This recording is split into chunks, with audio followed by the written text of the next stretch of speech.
What's going on, everyone? It's Adam from Assemblage.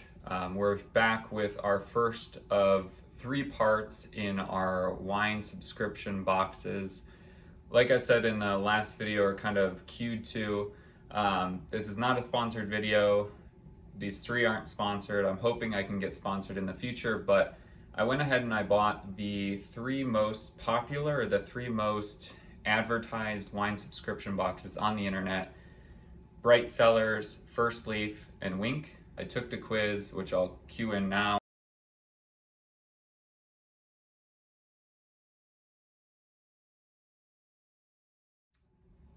Now that I took the quiz, I waited about a week and a half or so to get these wines in. And here is what I got for the first month. So as you can see, nice packaging. I would say this is probably the most interesting of the 3 that I got. This is a 4-bottle pack, so let's open it up and let's see what we got. So now we got the box open and here's what we have inside. So first, it looks like there is some sort of $100 credit plus 4 free gifts from Sunbasket, which looks like some sort of meal delivery service. So, maybe we'll have to check that out.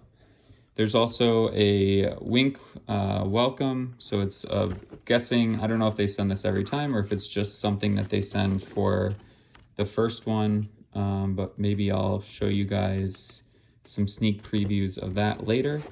And then inside, like I said before, this is a 4-bottle a month box, or I should say the first month is 4 bottles.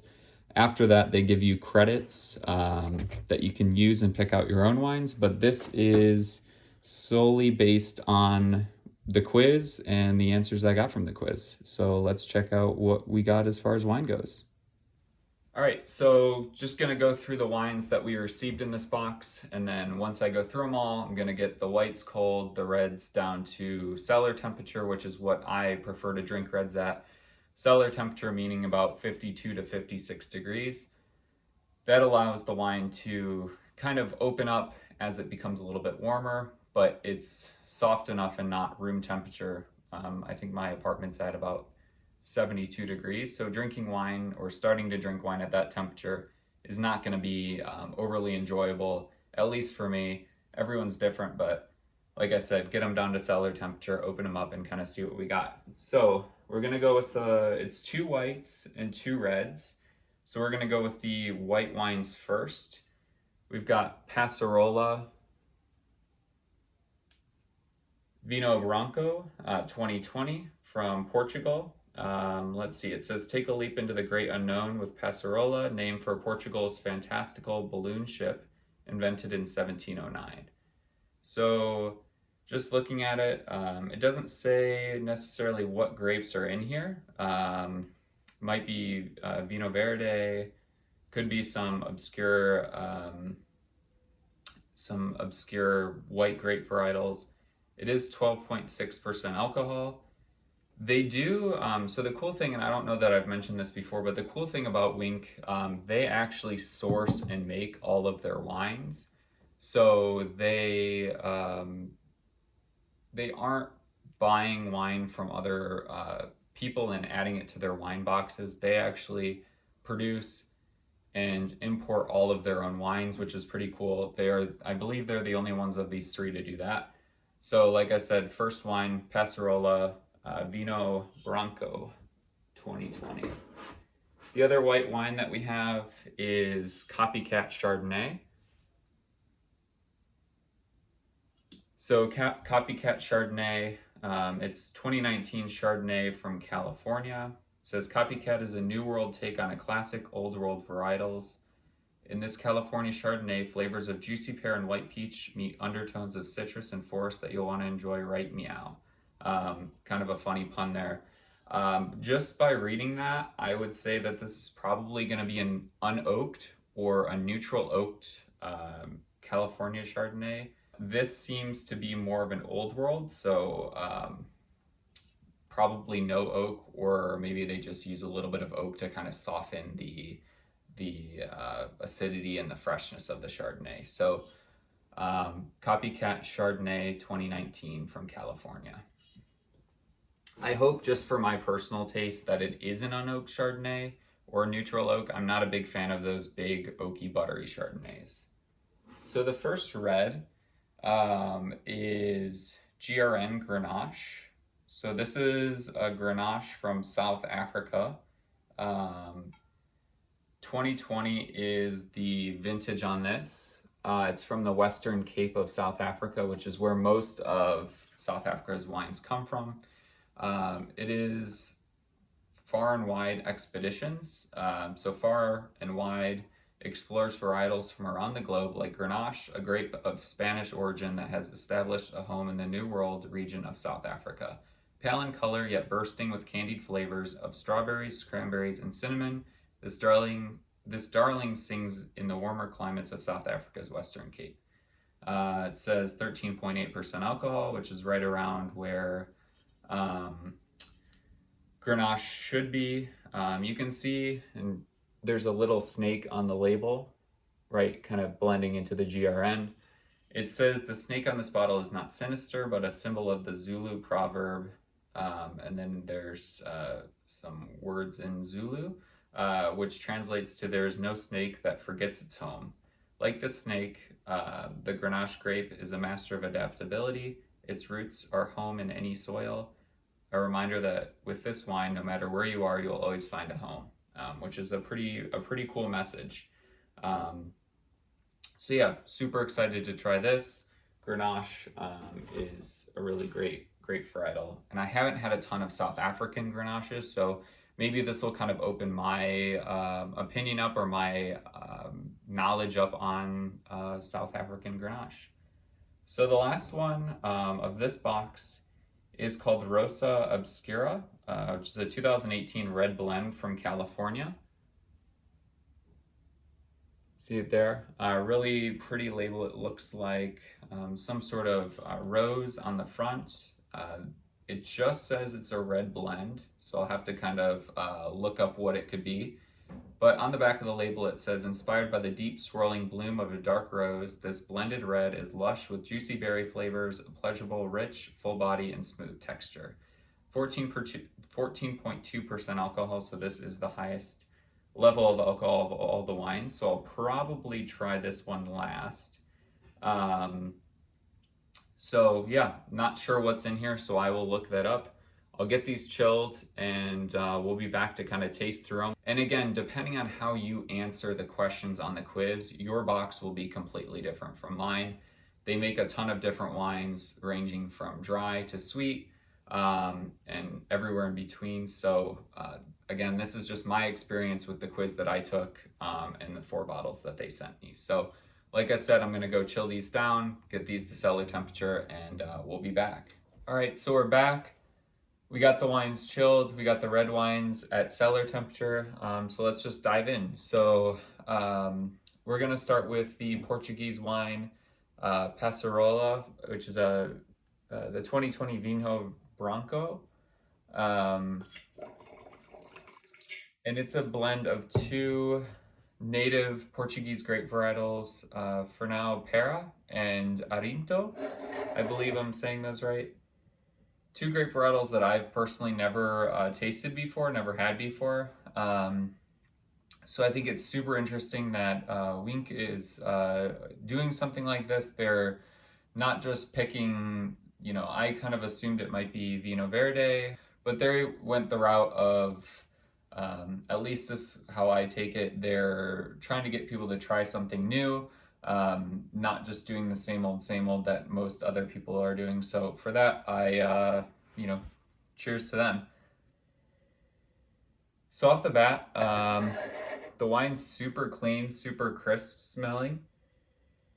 Smells very fruit forward. There's a little bit of earth notes. I get citrus fruits like lemon, lime. I get a little bit of pear and a little bit of like green apple.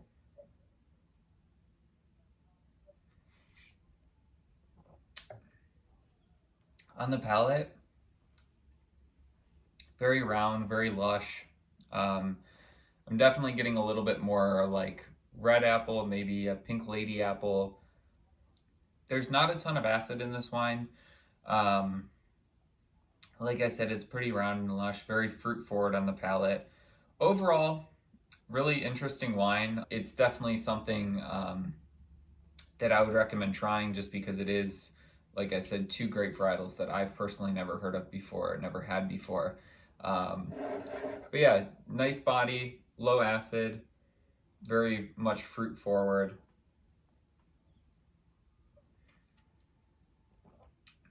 So overall, not a bad first wine. So next we're gonna go on to the Copycat Chardonnay, which is a California Chardonnay. Um, I did do some research, and there is no oak in this Chardonnay, so it is it is fruit forward. Um, so that is definitely a style of Chardonnay that I typically prefer, as opposed to that oaky style that California is known for. But a lot of California producers are doing Chardonnay more in this old world style and getting away from the oaky buttery.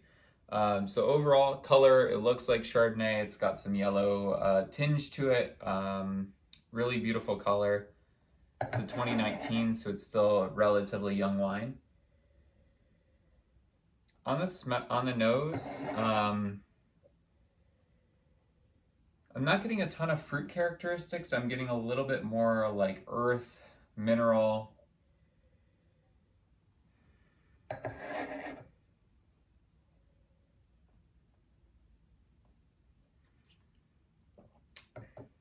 Yeah, the palate definitely has more fruit characteristics to it.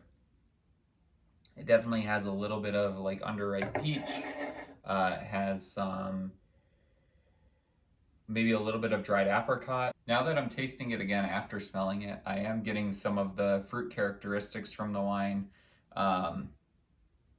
It's a really well-balanced Chardonnay.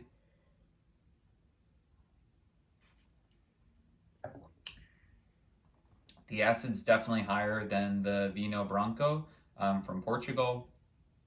The fruit characteristics are not overpowering. They're there, and they're nicely balanced with the wine, but there's also a good amount of body and a nice amount of acid in this. Overall, I think it's a really well done Chardonnay, especially from California. I don't know that this necessarily reminds me of an old world Chardonnay. I would say the minerality is there, but there's just something that still draws me to California. I think it might be some of those like peach notes and kind of on the palate, like that apricot characteristic. Typically you wouldn't find in the old world, especially in France. But overall, it's a really nice Chardonnay. So let's go into the red wines. All right, so we're back with the red wines. Just pulled them from my wine fridge, which is at 54 degrees. So to me, this is the perfect temperature to open red wine, and then just allowing it to slowly warm up with the temperature of the room. You're going to be able to have a lot of different experiences with the wine when it goes from slightly too chilled to the perfect temperature, and then once it's up to room temperature, you're really going to be able to get all of those nuances and all of what the winemaker wanted you to pull from it. So we're going to start with the Far and Wide 2020 Grenache from South Africa, more specifically the Western Cape of South Africa. So we'll use our Coravin. You'll notice me using the Coravin. This is just so I can come back and enjoy these wines at a later time. That way I don't have 4 bottles of wine open all at once. Typically I don't drink them that fast, and I don't want them to go bad. So the Coravin is a really perfect tool for being able to pour just a small amount of wine while keeping the rest of the wine perfectly sealed and the cork intact, so we can enjoy the rest of it later. So, Far and Wide 2020 Grenache, beautiful ruby color, clear, no sediment.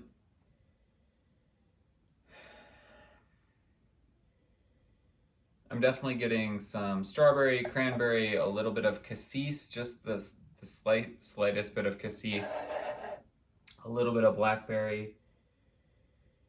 I do get a little bit of baking spices, so I get a little bit of cinnamon, just a little bit of cloves, so that leads me to believe that they use some sort of oak. I would guess French, if any.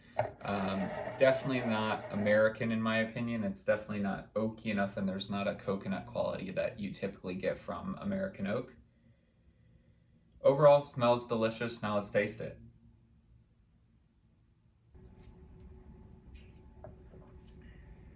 The wine is a little bit flat. It has nice acid, but the fruit characteristics are not necessarily what I expected them to be for a Grenache. I'm really just getting like acid, a little bit of red fruit. It has a moderate finish. Not a bad wine, but I expected a little bit more from this. I've had quite a few South African wines in the last couple months, and you know, my perception is they're a little bit bigger, a little bit bolder. They could just be going for a more elegant example, but overall it's a well-made wine. So I don't knock them for that. It's just not my style. You know, it's not my style of red wine, but again, not bad. So moving on to the Rosa Obscura. This is a 2018 red blend from California. It's a blend of Cabernet Sauvignon and Zinfandel.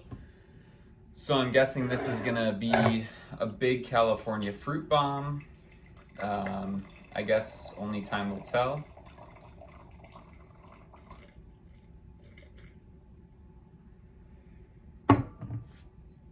Looking at the color, not overly as extracted as I thought it would be.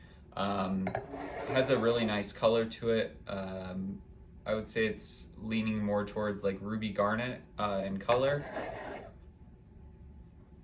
On the nose, definitely jammy, definitely rich in fruit, dried fruit, blackberries, a little bit of raspberry, black cherry, definitely cooked down fruit like jams, preserves. There's a lot of like, it's juicy berries, like I said, cherries, blackberries. It really just hits you with a ton of fruit on the palate. There's a nice acidity. In my opinion, this wine could use a little bit of oak or a little bit more oak maybe, just to kind of balance out the fruitiness of this wine, because it is very like in your face fruit, you know, it's there.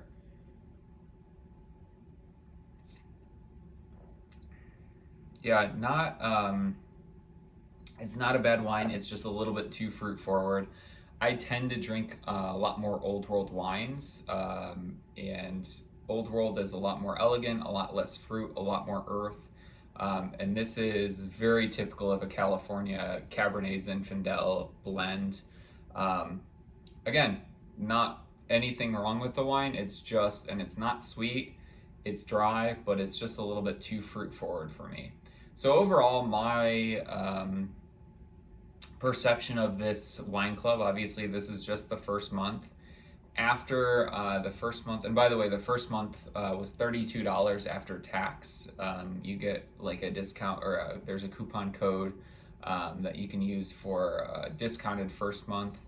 And after the first month, you get credits. So they charge your card, you get credits, and you can go on and find the wines that you would like, and use up those credits however you would like. I know with 3 bottles, you would have to pay for the shipping, but if you get 4 bottles, the shipping is free, which is really nice, and they'll ship them to your home. It only takes like a week or so for them to get there, so not bad at all. Overall, I think this wine club or wine subscription service is worth the money. I'm really impressed by the white wines. The red wines were fine. They're drinkable. They're great. They're just not my style of wine. But I think especially for the cost of the first month, they're really nice wines. So I'm excited to try out next month. I'm gonna drop down a discount code in the bio of this video. If you like what you saw today, make sure you subscribe, you like it, you tell your friends, you share our videos to your social media. That would be great. I can't wait to share our next wine subscription box video with you. We've still got First Leaf and Bright Cellars to do. So until then, cheers, and we'll see you back here soon.